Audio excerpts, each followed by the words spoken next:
whatever you think is helping you, I have a responsibility as your friend to tell you that it's not. Just tell me what to do. You know that nice red bicycle that you have? Yes. You're gonna dust off old red, and you're gonna get on a ferry. I'm sending you to my dad's place. There's no TV, there's no internet, there's nothing. It's just you. Do they have forks? It's just you, and we have a couple of forks, yeah. I might need to stab myself in the face. Sorry. I think I have the wrong house, and Hey, you're Hannah.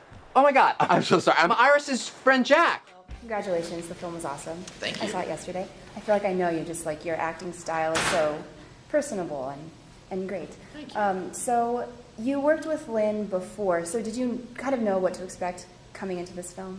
Yeah, we made a movie called Hump Day together, me and Lynn, and so I called her with this movie idea, and I said, you know what, let's make another movie together. We work well, we know how to make them cheaply and quickly, and I pitched her this basic love triangle film, and she loved it, and then 6 months later we were shooting. Right, and she said initially it was supposed to be like a mother, and Yes. Yeah, so are you Yes. kind of happy it went to sisters? I think or, the sister thing worked out pretty well. The mother thing could have been interesting, but you know, now seeing the movie as it is, I love it, so that's the only way I can see it. So at the end, like in the credits too, it said that you were a creative consultant. What does that entail? Well, you know, the whole film was shot from an outline. There was no traditional script, so most of the dialogue you see, or practically all of it, is improvised. So I think that creative consultant to the actors was a way to just honor that contribution. So you're kind of known too for like your improv style in films. Is it easier for you to do that, or like to memorize a script?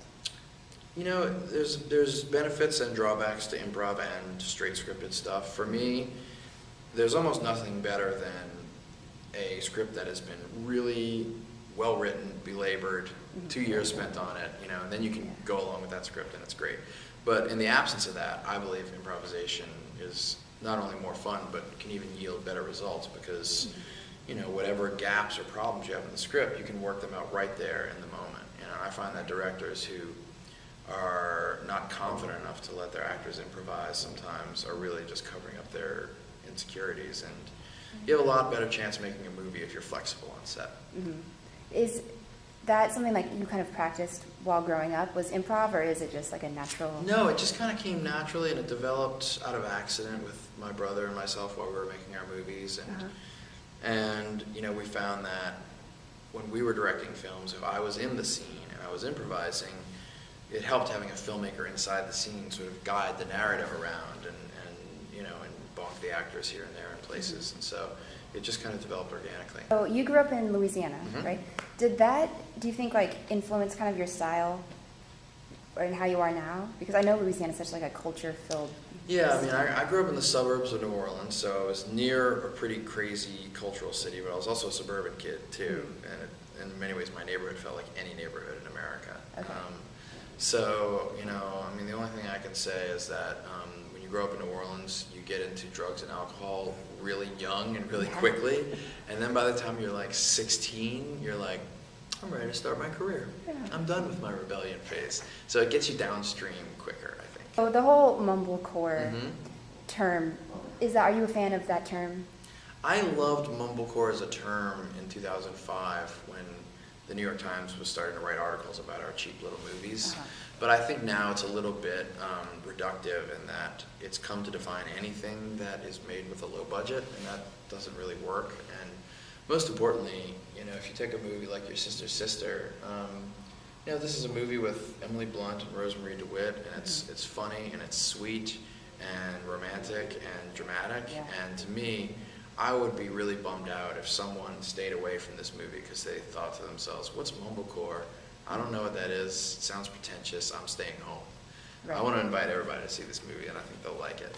And I think like this movie too is kind of bringing that whole genre to mainstream. So hopefully, yeah, I mean the term, you know, it is what it is, but I think movies like this are going to kind of get rid of that like negative. Yeah, I hope so. I hope so. You know, I think there's a little bit of a. It sounds a little pejorative to me, honestly. So I would rather call it movie.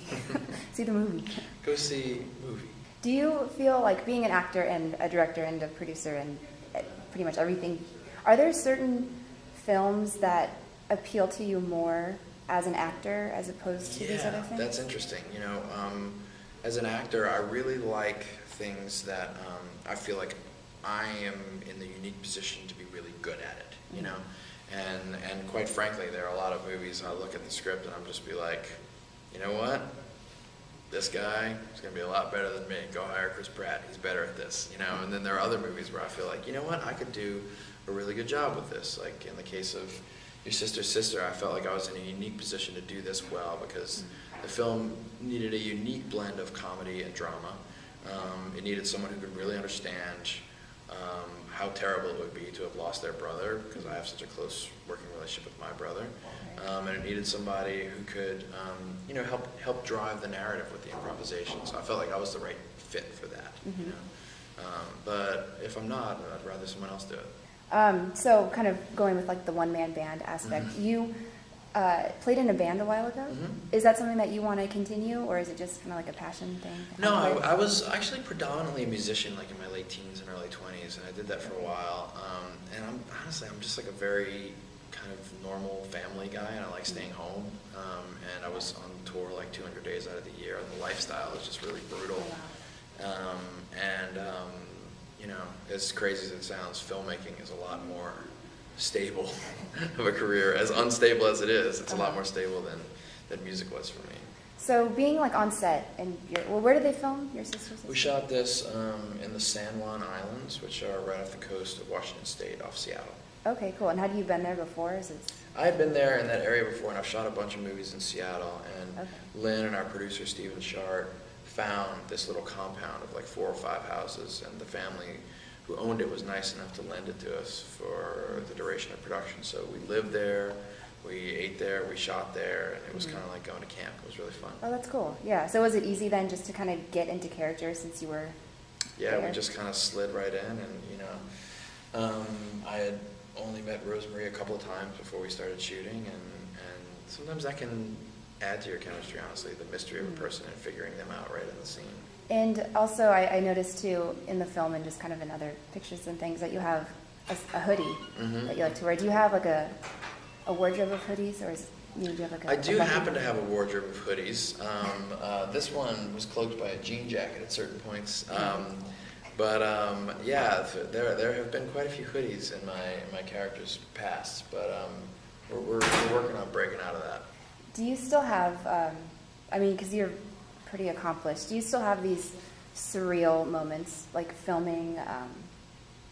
Do you just like kind of, have this kind of existential moment, just like, oh, I'm here, I'm doing like what I love? Yeah, I think everybody has those moments where you look in the mirror in the morning and you're like, I'm a 7-year-old kid, and how am I in a movie with Emily Blunt, kind of thing. I know what you're talking about, and I do have those occasionally. But then I have other moments where I'm like, actually, I've been making movies for 15 years. Like, maybe I belong here now. And I guess that's the state I'm in my career right now. It's just kind of figuring out that balance. So what do you have coming up next after this premieres?